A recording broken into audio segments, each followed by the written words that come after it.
আমি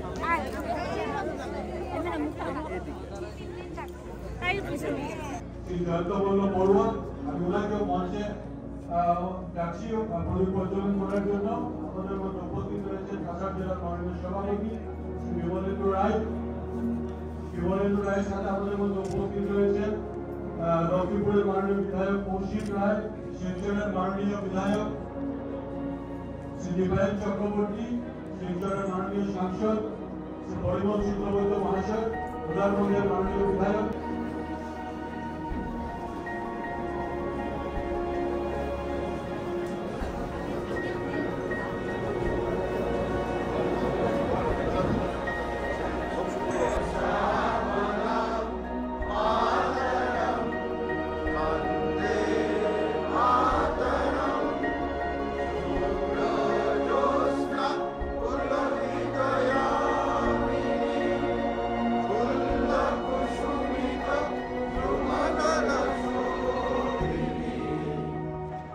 করিমগঞ্জের বিজেপি নিযুক্ত, কিন্তু করিমগঞ্জের বিজেপি হাইলাকান্দি করিমগঞ্জ দুইটা ডিস্ট্রিক্টর কার্যকর্তা।